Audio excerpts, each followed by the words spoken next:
Bawah asuhan Bapak Rajoki sebagai koreografi. Penata musiknya ialah Destanada 2. Ya, mungkin sudah tidak asing lagi di telinga karena Destanada ini sudah membawa nama Aceh Singkil di kancah nasional.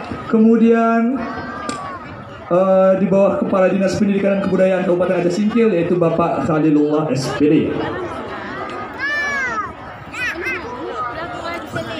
Oke, sudah tidak sabar lagi kita saksikan kolaborasi Canang Kayu menatahkan hina dari Ambe-ambekan dan Dampeng dari Kabupaten Aceh Singkil.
Selamat datang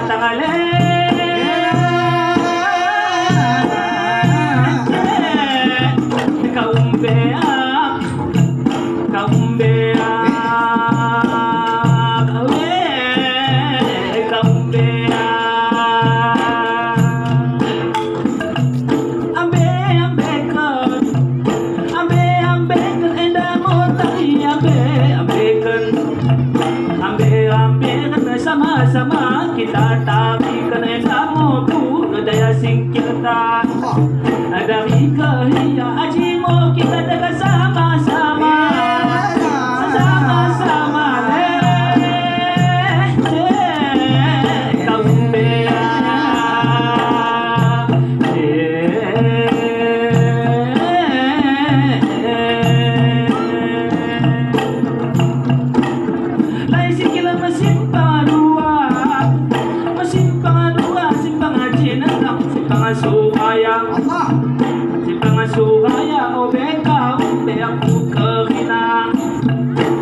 at Tuhan ang taje.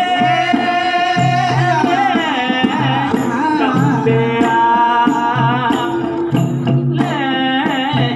kaumbea,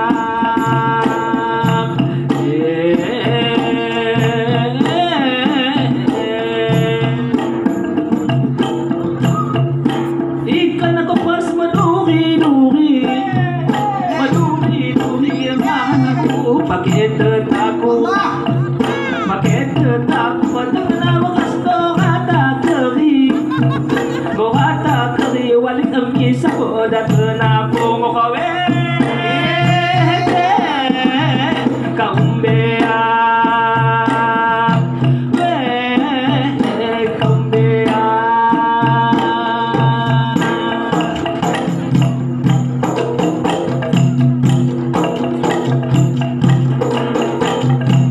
Ang bodhisattva, ambas-ambas kekle, ambas-ambas kekay na pandang muti.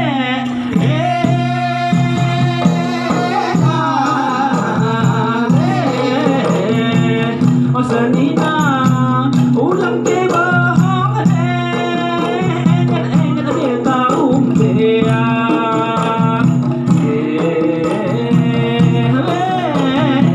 La ilallah, ada di situ, panjang dia umum